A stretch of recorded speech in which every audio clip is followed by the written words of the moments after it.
जगन्नाथ महाप्रभु का हाथ, माँ का आशीर्वाद और मेरे स्टूडेंट्स और चाहने वालों का दुआ है मेरे साथ। नमस्कार, मेरा नाम है अरविंद दास और आज आपका दिन बनने वाला है बहुत खास। हे हे हे, हेलो हेलो हेलो, नमस्कार, जय जगन्नाथ, सत श्री अकाल, आदाम, जय Shri Krishna, Radhe Radhe. So welcome to the Corporate Brahmastra show. This is Arvind Das, your host as well as your dost. By profession, I am a soft skill trainer, employability skills coach, corporate trainer, career coach, and author of the book Corporate Brahmastra. So today it's the episode number 4, and in this very episode, I have invited someone very special, a very special personality who is experienced as well as competent. He has around 26 years of experience in corporate sector. Currently, he holds a leadership position in a company named Maithan Ispat, and his role is Vice President Corporate HR. So I am so glad to have him in my show. So presenting in front of you, Mr. Manash Ranjan Mandhata. So welcome, sir. Thank you. A very good afternoon to all of you, all my viewers, all who would be looking at this. Yes. So Arvind, thank you for this opportunity. Thanks for the work you are doing. More important. Thank you so much. A pleasure. Because I'm sure people at various levels need this expertise to be given. Yes. I am sure that you must be changing lives. Thank you. And you will be touching upon the lives of people. Wonderful. That's all. Yes. So how are you, sir? All good. So weather is absolutely opposite of how we are. Exactly. Right? Yeah. All right, sir. So, sir, let me tell you something about this show in brief. This show is mostly for the young professionals who are already in corporate and they want to succeed, and also for the students and the people who are aspiring for corporate jobs. So, with the help of this show, what I'm trying to do is I'm trying to bridge the gap between the industry and the education. And already we have done a few episodes with corporate leaders, HRs, and today also I expect the same. I expect that you to give some very practical information which students are not able to get in their books. Okay. So, sir, as we were discussing in the last week we had a conversation, and last week you were talking something about the strength answer which candidates are giving in their interviews. You mentioned particularly about that very common answer, hardworking, sincere. Even I also, tell my students in my training programs that this answer has gone outdated and it's a very boring answer, common answer. So, sir, in your opinion, what is the correct way of answering to this question? What is your strength? How this answer can be convincing, sir? See, I mean, technically speaking, from a recruiter's perspective, you should have a competence behavior. So, the competence-based behavioral interviewing is the rule of the day today. So, when we define competences, so there are about, if you go by SHL, so you have about 21 competences. 21. So, each of these Fortune 500 companies will have a competence framework of them. So, which could be much more which is needed on the job. See, hardworking has to be there, sincerity has to be there. By default, it has to be there. So, good thing is result orientation. Are you result oriented? Do you take decisions? So, how good are you in taking decisions? How good are you in judging? How good are you at problem solving? So, clarity is more important than anything else. Because unless and until you have clarity, you cannot tackle a problem. Exactly. Clarity will then lead you to breaking down the problem components into smaller parts, working on them, then achieving results. See, end of the day, it's outcome based. So, achieving results is of prime importance. Yeah. What all you need to do to achieve results should be your strength areas. Wow. So, that's how I would provide. Wonderful, sir. Very nicely, you designed the answer, and it was really very crisp and to the point answer which the young generation people can prepare an answer instead of giving those common answer which almost everybody is. Everybody will say the common answer. Yeah. How will you differentiate yourself from the masses? Exactly. That has to be a USP. What could be your USP? So you have to define your USP in an interview. Yes. That's it. Yes. Thank you, sir. And see, viewers and students in my classroom also, I tell a lot of times that please avoid giving these kind of common answers. So I'm sure that with the help of Sir's answer, you will be able to frame your answers in a much better way. I have got a lot of mixed reviews on resume building. Recently, I went to a college for training program, and there the placement officer and the head of department, they said that Arvind, this resume is not important. Recruiters are mostly looking for attitude, so you can skip the resume part. Whereas on the other hand, I have traveled to some other colleges. They say that Arvind, please take sessions on resume. So there are some colleges where I take 2 to 3 sessions only on resume. So sir, what is your take? Like, I am confused. So, people, see, there are again 2-3 things which happen in 2-3 perspectives, or when the scenario changes. For example, if you are into an engineering college where the likes of the tier 1 companies come, Google, Microsoft, all they come. Yes. For them, the resume might not be very important. Okay. Because they would have already done their part, career first class, similar things would have taken care. And technical. So they would go largely through gamification in some cases. Okay. They would hire people based on what they have. Like gamification in selection process? Yeah, many of this, the tier 1 companies have started getting into the gamification projects at the campus. Yeah, wonderful. So how exactly it happens? Can you please give us? Yeah, I'll tell you just please take you through this. Yeah. So what happens essentially, see, first let us understand why do you need a resume. A resume is basically, a source of starting an interaction. When a candidate comes, whether he is from a premier institution or from run-of-the-mill educational institutions, there is some degree of anxiety and nervousness. Now, the interviewer actually needs the person, the candidate, to be in the best of the spirits, to actually be the best fit. Yes. So, while we go through a resume, we ask you certain questions, so that makes you comfortable prima facie. Yes. You tend to settle down. Exactly. Other than that, okay, now first, okay, shoot. So it's like, okay, I have come here, you shoot, sir. I'll reply. Yeah. So resume helps you bridge that relationship, make somebody stable, and then start on with the real-time discussions. Yeah. So resumes, I believe, are a must. You cannot get away with resumes. And if it's a premier institution, day 0, day 1, candidates getting selected, they don't need a resume. Okay. Because that's a very different format. Yes, a recruiter, particularly for the campuses, you look at an attitude only. Okay. Because whatever you have studied in the last 4 years or 2 years of an MBA or a BTech degree, really doesn't matter much when you go to the floor. On the floor, you will have to do a reorientation for yourself. Okay.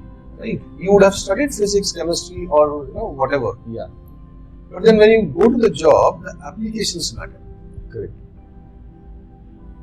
In an education system, typically we study what? There, the focus shifts to how. How. Correct. So the what and how, the transition from what to how is more based on the attitude. Somebody would be a fast learner. Somebody would be a slow learner. Yes. So it differs. Exactly. Somebody will pick up. So, resume is important from that perspective. Second,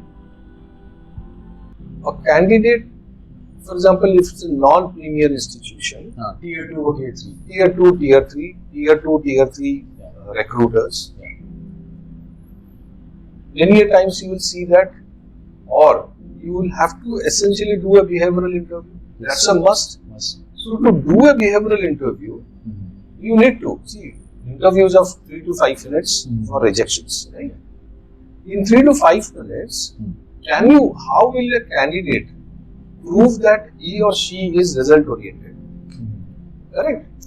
Because I am asking her or him their strengths. Yes. So they have to defend what they. So in the absence of an interview, in the absence of a resume, things might go haywire. Because the candidates will not be aware of any. The candidates also come prepared. This is what I have to defend in the interview. Yes, because many questions are going to be asked from the resume. From the resume itself. So the resume is important. Third thing is resume is important. You come to know somebody's educational qualifications across. What's the degree of stability he or she has? Class 10th, 12th, grads, postgrads. What kind of percentage they've got? What kind of schools have they studied from? Which kind of cities do they come from? So those all things matter in a final selection. It's not just that, okay, I hire you. So then it could be a simple telephonic call. If a personality is not important, it could be a telephonic call. So personality is important and resume is important from that perspective. And as you go, for example, engineering, okay, now all the circuit branches will go for IT. And that's a known fact. So all of them will essentially go and learn whatever skill sets that organization is doing. But for an MBA, so how would you look at it? It becomes very difficult. So resume is important because you would also want to understand what they have studied from the SIP.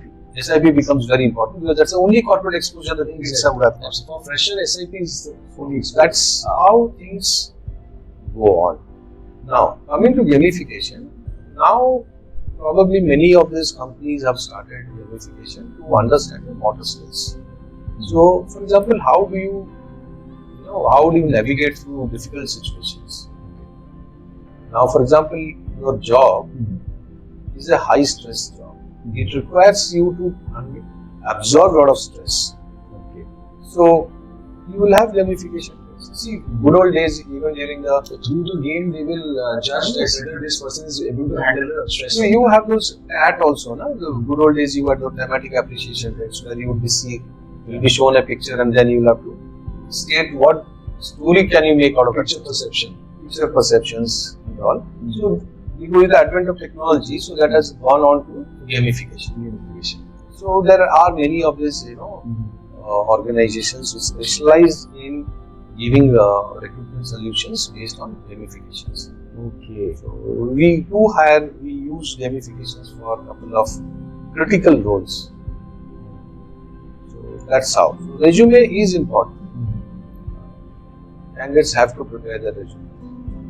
Wonderful, sir. Wonderful. So much of information, new and interesting information I'm getting. Because that's how it happens in the the real time when we hire people. We tend to see if you are into hiring, your current hire should be better than the last hire. So that's a mantra. So in order to improve upon the quality of people you hire, so you will have to keep on doing this. So good that you people are upgrading yourself, the recruitment process. That has to be. Wonderful, so wonderful. So another question I had in my mind is which is more important for you, like job satisfaction or money? Like this is also a question which is asked to the candidates in the interview. See again, everything what happens, we are all, end of the day, we are all individuals. Correct. So, no two individuals are same. Job satisfaction is more important. Because unless or until you are satisfied with the job, you will quit the job. Exactly. Once you quit the job, the money is no longer with you. If you are not satisfied with your job, you will not do it wholeheartedly. So you will not learn from it. The idea is when you get experience, 20 years of experience means nothing if you haven't picked up certain traits. Yes, absolutely. So, and if you always... The whole experience goes in vain. Whole experience goes. You don't have that relevant experience. You will not have that role maturity. You might have 20 years of experience, but since you have been a dissatisfied worker throughout, your role maturity will be lower than your peer group. So, job satisfaction has to be high. Money will... See, it's like without substance, style is useless. Exactly. Being stylist is... If you don't have the substance, you need substance to convert it into style. But if you have only the style, then it's gift of gab. You can speak well, oh fine, you might get through an interview, but you won't be able to deliver on the role. So, there's a difference. Wonderful, sir. Wonderful, sir. And sir, last question. Like you are Vice President Corporate HR at Maithan Ispat. So, what is the hiring process? Like, suppose a candidate wants to apply at your company. So, what he can do? Like, is it that your company runs a campus drive or off campus or we walk-in don't. interview? No. We, being a manufacturing, steel producing organization, it's a 24/7 where we produce sponge iron and billets. Okay. So we don't have the luxury of hiring freshers for client. So the role per se are such that we would need experienced people. So yes, Minimum how many years of experience? depend. Minimum we would have 3-4 years of experience. 3-4 years of experience. Unless, yes, at the corporate functions we look at. See, there's two things. One is the production, the technical roles. Yes. Technical roles very difficult to look at people without experience because it's in the plant. Okay. So, and it's a small. The requirement for freshers usually doesn't come up. Usually doesn't come up. So 3-4 years is what we would minimum kind of an experience. For engineers as well as MBAs. Engineers, MBAs, we can relook at things. Relook at things. Engineers, production team, the technical team has to be being experienced in a plant. In a plant. Wonderful, sir. Wonderful, sir. Thank you so very much for your wonderful answers. Thank you. I hope it would have given some hope to some of our viewers who will view it. Yes, definitely, sir. Most welcome. I also personally enjoyed conversating with you. I mean, I got a lot of cream information from you because as a trainer, I also upgrade myself. Upgrade my modules, my training modules. Because if I am not upgraded, I cannot do justice to my students. So, taking the help of people like you, I can customize, I can redesign my modules, and I can deliver in a much better way. Because see, end of the day, your output is our input. The people who get out of the colleges are picked up by people like us. Yes. Various platforms. Absolutely. Campus, off campus, walk-ins, lateral hires, whatever. The nomenclature can vary based on the roles. Yes. But at the end of the day, so we do the hiring. So your inputs, which comes from you to the, they help us because for your outputs become our inputs. Wonderfully said, sir. Beautiful line, sir. Wonderful, sir. Thank you so very much once again from the bottom of my heart. And so, yes, viewers, students, and all the young corporate professionals, this is the end of the episode. And it was indeed a great conversation with sir. So, see you in the next episode. And I hope you enjoyed our conversation. You learned a lot. You gained some practical things. So, the mantra from my side in today's episode is that keep learning, keep preparing, and keep upgrading yourself. Anything else would you like to say? Keep upgrading. Yes. Yes. So that's it, my dear friends. See you in the next episode. Till then, stay healthy and stay happy. This is Arvind Das signing off.